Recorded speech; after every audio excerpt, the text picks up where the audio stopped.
Hello everyone, स्वागत है हमारे यूट्यूब चैनल टाइटेनियम एकेडमी में। और आज हम लोग मॉक टेस्ट 12 को सॉल्व करेंगे। ठीक है, तो मॉक टेस्ट इससे पहले 11 मॉक टेस्ट को सॉल्व करा दिया गया है। अगर आप मॉक टेस्ट लगा रहे होंगे तो आपको बहुत ही बेनिफिशियल लग रहा हो कि आपको एक चीज मॉक लगाने से ज्यादा कुछ होता नहीं है। मॉक लगाने से यह फायदा होता है कि पहले तो आपको इंपॉर्टेंट क्वेश्चन पता चलता है, क्योंकि मैं सिलेक्टेड क्वेश्चन को ही लाता हूं जो आपके एग्जाम के लिए काफी इंपॉर्टेंट होता है। साथ ही साथ आपने जो भी कुछ भी है वो पढ़ लिया होगा, आपको रिवीजन इससे बहुत बेटर हो जाता है। मॉक लगाने से क्या होता है, आपको एक रिवीजन अच्छा मिल जाता है। साथ ही साथ ये भी हो जाता है कि अगर आप बहुत दिन से टच में नहीं है क्वेश्चन के, तो क्या होता है कि अभी एग्जाम का काफी समय बचा हुआ, मान लीजिए 10 दिन 15 दिन 20 दिन जो भी एग्जाम का समय बचा हुआ, तो उसके बीच में आप क्या क्वेश्चन का प्रैक्टिस कर लेते हैं। और अगर आपसे कोई क्वेश्चन नहीं बनता है तो एक आपको आइडिया लग जाता है कि इस सेक्शन मेरा कमजोर है, यहां पर हमें पढ़ने की ध्यान देने की जरूरत है। तो चलिए वीडियो को स्टार्ट करते हैं बिना किसी देरी के। और आपने रूल्स और रेगुलेशन आपको पता होगा कि 25 क्वेश्चन डेली बेसिस पर हम लोग जो भी मॉक टेस्ट सॉल्व करते हैं वो 25 क्वेश्चन होते हैं। और 25 क्वेश्चन को 1 से लेकर 25 तक आपको नंबरिंग कर लेना है। जो क्वेश्चन सही होगा उसे सही करना है, जो गलत होगा उसे क्रॉस कर देना है। इसमें कोई नेगेटिव मार्किंग नहीं रहेगा। तो लास्ट में आपको कितने मार्क्स आ रहे हैं वो जरूर बताना है। अगर किसी बच्चे का 20 या फिर 20 से प्लस आ रहा है उसे वेल एंड गुड माना जाएगा, लेकिन जिस बच्चे का 22 या 22 से प्लस आ जाता है तो उसको एक्सीलेंट के तौर पर रखा जाएगा। लेकिन जो भी बच्चे का 20 से नीचे आता है वो उन्हें और भी प्रैक्टिस करने की जरूरत है और भी मेहनत करने की जरूरत है। तो चलिए वीडियो को स्टार्ट करते हैं बिना किसी देरी के। वीडियो को हम लोग स्टार्ट करेंगे विदाउट एक्सप्लेनेशन, कोई एक्सप्लेनेशन नहीं होगा और डायरेक्ट क्वेश्चन और आपको आंसर प्रोवाइड किया जाएगा। और आज का जो पहला क्वेश्चन है, which of the following section, ठीक है, which of the following section of IPC deals with the criminal breach of trust? Section 405 of IPC, section 407, section 406 या फिर सेक्शन 408? देखो सेक्शन से क्वेश्चन आपके Delhi university law and trust में बहुत ज्यादा नहीं पूछता है, लेकिन जो भी इंपॉर्टेंट सेक्शन है वहां से क्वेश्चन आपके पूछने की संभावना है। जिसे जो भी इंपॉर्टेंट सेक्शन आपको अगर लगता है कि ये सारे इंपॉर्टेंट सेक्शन है, वो इस सारे इंपॉर्टेंट सेक्शन को तुम्हें टिप्स पर याद होने चाहिए। और इस क्वेश्चन का जो करेक्ट आंसर होगा ऑप्शन नंबर ए होगा, section 405 of Indian penal code. ठीक है, चलिए नेक्स्ट क्वेश्चन है क्वेश्चन नंबर 2, रॉन्गफुल रिस्ट्रेनमेंट। ठीक है, wrongful restraint is dealt under which section? Section 338, section 339, section 342 या फिर सेक्शन 337? और ये कुछ इंपॉर्टेंट सेक्शन है। मैं जानता हूं कि बहुत सारे ऐसे बच्चे होंगे जिनका सेक्शन पर कमांड नहीं होगा, तो इसलिए मैं याद दिलाता हूं कि सेक्शन पे भी आपको कमांड रखना है। जो इंपॉर्टेंट सेक्शन हो वो भी आपको पढ़ के जाना है, वहां से एग्जाम में क्वेश्चन पूछा जा सकता है। ठीक है, तो इस क्वेश्चन का जो करेक्ट आंसर जिन लोगों ने ऑप्शन नंबर बी दिया बिल्कुल सही है, सेक्शन 339 ऑफ आईपीसी इसका करेक्ट आंसर होगा option number B. Next question है question number 3, which of the following legal maxim is not related to the law of tort? Ubi jus ibi remedium, ex turpi causa non oritur action? Option number C है लेस race इस्पा लॉक्विटर या फिर conscience ad idem? तो बताइए इस question का correct answer आपके according क्या होगा? और लीगल मैक्सिम्स की बात करें तो आपके एग्जाम में 2 क्वेश्चन, ठीक है, गारंटेड रहेगा कि 2 क्वेश्चन जो है लीगल मैक्सिम से पूछा ही जाएगा। और इसका जो करेक्ट आंसर होगा ऑप्शन नंबर डी होगा, कंसेंस एड आइडम। ठीक है, ऑप्शन नंबर डी। और कंसेंस एड आइडम का क्या मतलब होता है? तो मीटिंग ऑफ माइंड, और इंडियन कॉन्ट्रैक्ट एक्ट का ये मैक्सिम्स है, मीटिंग ऑफ माइंड। चलिए नेक्स्ट क्वेश्चन है question number 4, the maxim salus populi suprema lex means? Option number A है no man is above the law, option number B है the welfare of the people is supreme law, option number C है act of God या फिर none of this? इसका correct answer क्या होना चाहिए जल्दी से आप लोग बता दीजिए। तो इस क्वेश्चन का जो करेक्ट आंसर हो जिन्होंने ऑप्शन नंबर बी सिलेक्ट किया है बिल्कुल उनका सही है। इसका जो आंसर होगा तो ऑप्शन नंबर बी होगा, the welfare of the people is supreme law. ठीक है, तो जिनका सही है वो अपना 1 मार्क्स जरूर दे देना, जिनका गलत है उसे क्रॉस कर लेना। नेक्स्ट है question number 5, copyright act came into force 1957, 1999, 2000 या फिर 1970? मैं जानता हूं कि इस टाइप के क्वेश्चन आपका बहुत सारे ऐसे स्टूडेंट्स होंगे जो नहीं पढ़ के रखे होंगे, तो लेकिन इस टाइप के क्वेश्चन आपके एग्जाम में 2 से 3 क्वेश्चन अगर पूछ देता है तो आपके अच्छे खासे मार्क्स यानी 12 मार्क्स डिक्रीज कर दिया जाएगा। इसलिए इस टाइप के क्वेश्चन सेक्शन वाले क्वेश्चन हो गए या फिर कब ये एक्ट आया, ये सारे क्वेश्चन भी आपको पता होना चाहिए। और इस क्वेश्चन का जो करेक्ट आंसर है ऑप्शन नंबर ए होगा 1957। जिन लोगों ने ऑप्शन नंबर ए सिलेक्ट किया उनका बिल्कुल सही है। नेक्स्ट क्वेश्चन है क्वेश्चन नंबर 6, ट्रेडमार्क, ठीक है, trademark act came into force on 1957, 2000, 1970 या फिर 1999। बताइए इस क्वेश्चन का आपके अकॉर्डिंग करेक्ट आंसर क्या होना चाहिए।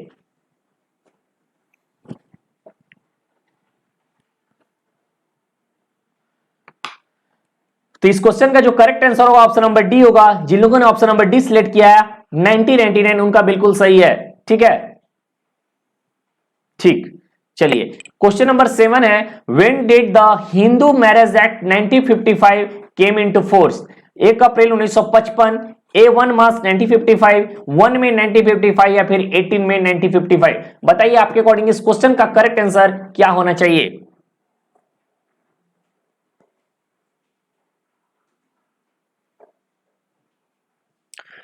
तो इस क्वेश्चन का जो correct answer option number D होगा 18 मई 1955। जिन लोगों ने ऑप्शन नंबर डी सिलेक्ट किया उनका बिल्कुल सही है।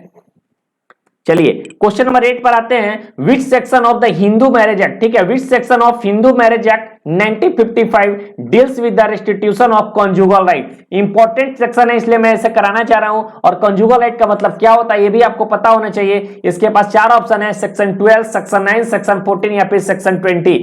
बताइए इस क्वेश्चन का आपके अकॉर्डिंग करेक्ट आंसर क्या होगा।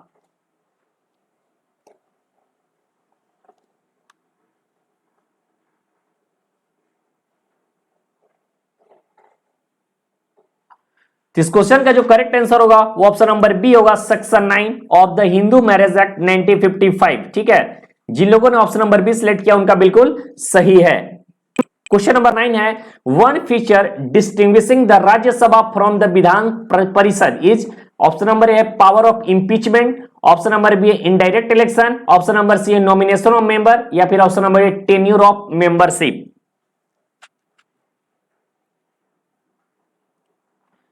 बताइए इस क्वेश्चन का करेक्ट आंसर क्या होगा। इस क्वेश्चन का जो करेक्ट आंसर होगा ऑप्शन नंबर ए होगा, पावर ऑफ इंपीचमेंट। ठीक है, जिन लोगों ने ऑप्शन नंबर ए सिलेक्ट किया बिल्कुल उनका सही है। नेक्स्ट क्वेश्चन है question number 10, who has the member of the Rajya Sabha when first appointed as the prime minister of India. Lal Bahadur Shastri, Charan Singh, Morarji Desai या फिर इंदिरा गांधी। बताइए इस क्वेश्चन का आपके अकॉर्डिंग करेक्ट आंसर क्या होना चाहिए।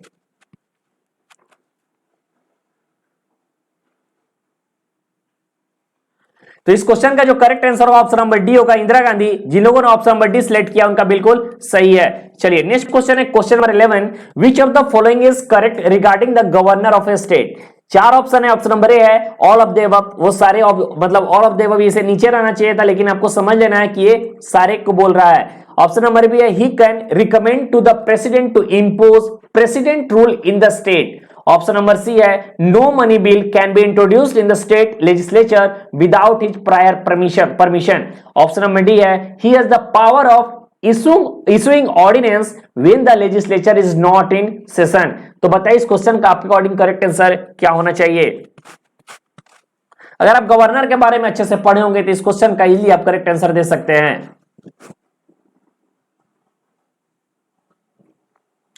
तो आपका समय समाप्त हुआ और इस क्वेश्चन का जो correct answer option number A होगा ऑल ऑफ द अबव। जिन लोगों ने ऑप्शन नंबर ए सिलेक्ट किया बिल्कुल उनका सही है, यानी कि तीनों ऑप्शन आपका सही है।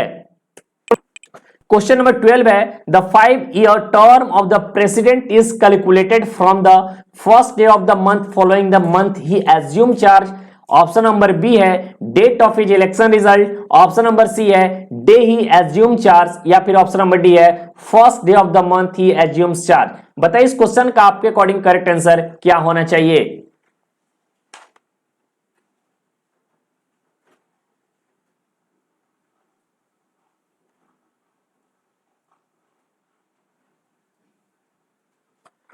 तो इस क्वेश्चन का जो correct answer option number C होगा डे ही एज्यूम चार्जेस। ठीक है, day he assume charge not charges, day he assume charge. तो जिन लोगों ने ऑप्शन नंबर सी सिलेक्ट किया बिल्कुल उनका क्वेश्चन का आंसर सही होगा। चलिए क्वेश्चन नंबर 13 में चलते हैं। क्वेश्चन नंबर 13 है, the president can proclaim a state of emergency in case of. Option number A all of the above, option number B है threat to financial stability of the country, option number C external aggression और internal disturbances threatening the security of the country या फिर option number D है failure of constitutional machinery in a particular state. बताइए इस question का आपके according correct answer क्या होना चाहिए।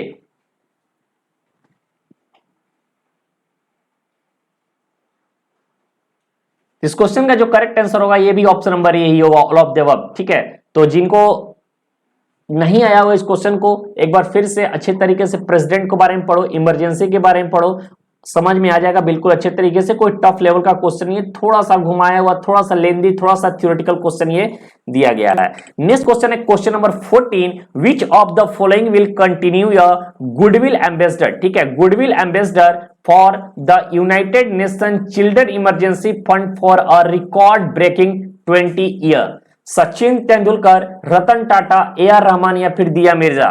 बताइए इस क्वेश्चन का करेक्ट आंसर क्या होगा।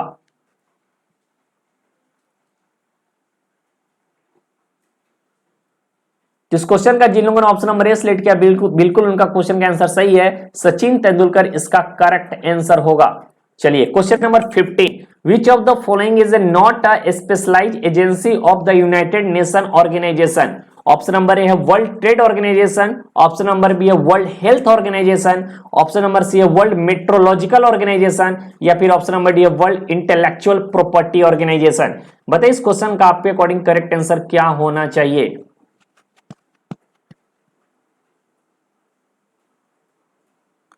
तो इस क्वेश्चन का जिन लोगों ने ऑप्शन नंबर ए सिलेक्ट किया बिल्कुल वो उनका करेक्ट आंसर है। वर्ल्ड ट्रेड ऑर्गेनाइजेशन जो है यूएनओ का एक स्पेशलाइज्ड एजेंसी नहीं है। चलिए क्वेश्चन नंबर 16 है, which of the following is not one of the official languages of the UNO. Which of the following is not one of the official languages of the UNO. French, Spanish, Arabic या फिर Italian.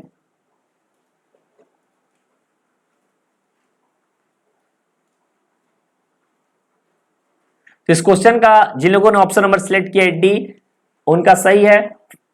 Official language जो भी होते हैं आपको tips पे याद होने चाहिए यूएनओ का, यूनाइटेड नेशंस का। इसका जो correct answer option number D होगा। इटालियन जो है यूनाइटेड नेशन का भी लैंग्वेज नहीं है। चलिए क्वेश्चन नंबर 17 पे आते हैं, मोस्ट इंपोर्टेंट क्वेश्चन है, which of the following was the United Nation Organisation first secretary general from the African continent. Kofi Annan, Boutros Boutros Ghali, Javier Perez de Cuellar या फिर बान की मून। बताइए इस क्वेश्चन का आपके अकॉर्डिंग करेक्ट आंसर क्या होगा।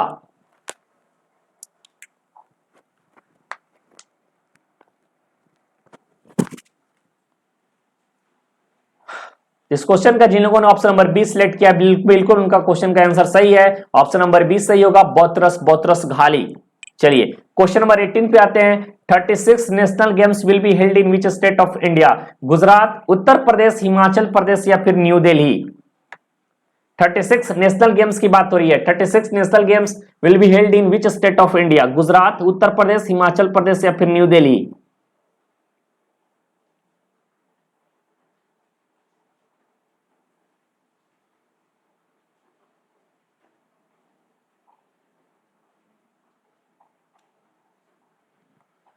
तो इस क्वेश्चन का जो करेक्ट आंसर होगा ऑप्शन नंबर ए होगा, गुजरात। जिन लोगों ने ऑप्शन नंबर ए सिलेक्ट किया बिल्कुल उनका सही है। इसका जो करेक्ट आंसर होगा गुजरात होगा। ठीक है, चलिए ओके क्वेश्चन नंबर 19 है, as per National Crime Record Bureau report, National Crime Record Bureau report, which city has been announced as the safest city in India in 2021। Mumbai, Kolkata, Bangalore या फिर पुणे। बताइए इस क्वेश्चन का करेक्ट आंसर क्या होगा।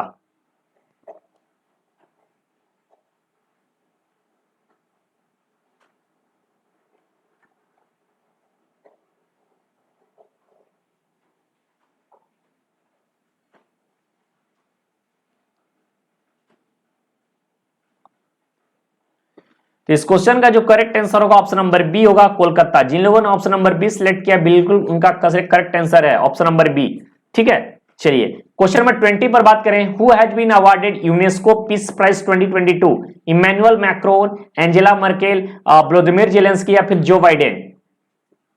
यूनेस्को पीस प्राइज बोल रहा है। ठीक है, यूनेस्को पीस प्राइज। देखो यही सब क्वेश्चन जो है ना, अगर बोलते हो आप लोग कि यूनाइटेड नेशंस का करंट अफेयर्स का क्वेश्चन प्रैक्टिस करवाइए, तो ये सारे यूनाइटेड नेशंस के ही करंट अफेयर्स का क्वेश्चन है। इसी टाइप के क्वेश्चन आपसे पूछा जा सकता है। और इस क्वेश्चन का जो correct answer option number B होगा, एंजेला मर्केल। ठीक है, चलिए क्वेश्चन नंबर 21 पर बात करें, तो who has been appointed as the executive director India at IMF। Surjit Bhalla, Arvind Subramaniam, Raghuram Rajan या फिर कृष्णमूर्ति सुब्रमण्यम। बताइए इस क्वेश्चन का आपके अकॉर्डिंग करेक्ट आंसर क्या होना चाहिए। इस क्वेश्चन का जिन लोगों ने ऑप्शन नंबर डी सिलेक्ट किया बिल्कुल उनका सही है, कृष्णमूर्ति सुब्रमण्यम इसका करेक्ट आंसर होगा। चलिए क्वेश्चन नंबर 22 पर बात करते हैं। Which Indian governor has been given additional charge of West Bengal? BD Mishra, Satyapal Malik, La Ganesan या फिर कंभापति हरि बाबू। बताइए इस क्वेश्चन का करेक्ट आंसर क्या होगा।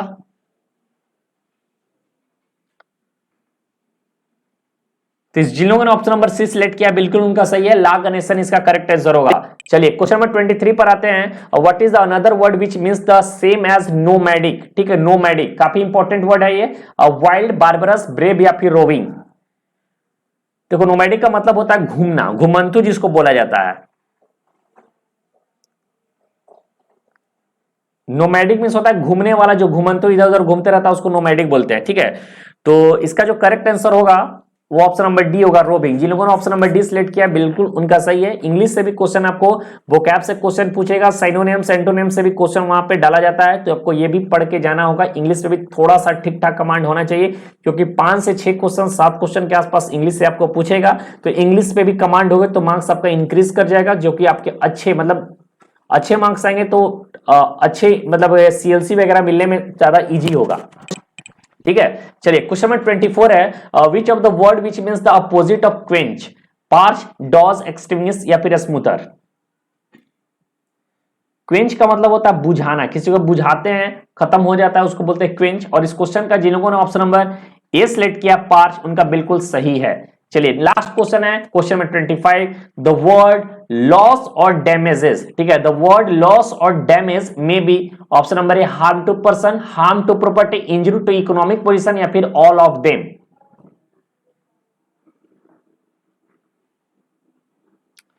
इस क्वेश्चन का जो correct answer option number D है, ऑल ऑफ देम। तो चलिए एक बार स्कोर पे बात कर लिया जाए। एक बार आप लोग सभी लोग स्कोर बता दीजिए कितना आपके मार्क्स आए हैं। जो भी स्टूडेंट्स का 20 या फिर 20 से प्लस हो रहा है, ठीक है, 20 या फिर 20 प्लस हो रहा है तो वो वेल एंड गुड है। 22 या 22 से प्लस है उनका एक्सीलेंट है। तो जिनका 20 से नीचे उनको और भी प्रैक्टिस करने की जरूरत है, और भी क्वेश्चन के एमसीक्यू का प्रैक्टिस कीजिए, क्योंकि आपका जो कंसेप्ट है कहीं ना कहीं कमजोर है, जिसके कारण से आप करेक्ट आंसर नहीं दे पा रहे हैं। ठीक है, तो अब Delhi university law entrance test की बात करें तो बहुत ज्यादा समय नहीं रह गया है, बहुत ही जल्द एक वीक के अंदर मुझे जो लगता है कि आपका अनाउंसमेंट कर दिया जाएगा, डेट शेड्यूल आ जाएगी। तो आपको मान के चलिए कि 10 अक्टूबर के आसपास आपका एग्जाम होगा, तो ज्यादा टाइम नहीं है, जी जान से मेहनत कर लीजिए, सब कुछ छोड़ दीजिए, लास्ट वक्त है। ठीक है, घूमना फिरना सारा कुछ छोड़कर एक बार अगर वहां पर आपका मार्क्स अच्छा आ जाएगा, आपका एडमिशन हो जाएगा, उसके बाद आपकी जिंदगी अच्छी बन जाएगी। तो एक बार कोशिश करना है कि सब कुछ छोड़कर ये 15 से 20 दिन जो भी समय है उस समय को अच्छे तरीके से यूटिलाइज कीजिए, ताकि आपका मार्क्स इंक्रीज हो जाए और आपका एडमिशन जल्द हो जाए। ठीक है, तो अगर हमारी वीडियो आपको अच्छी लगी तो वीडियो को जरूर लाइक कर दीजिएगा। चैनल से पहली बार जुड़े तो चैनल को जरूर सब्सक्राइब कर लेना। थैंक यू सो मच, मिलते हैं नेक्स्ट वीडियो में। जय हिंद।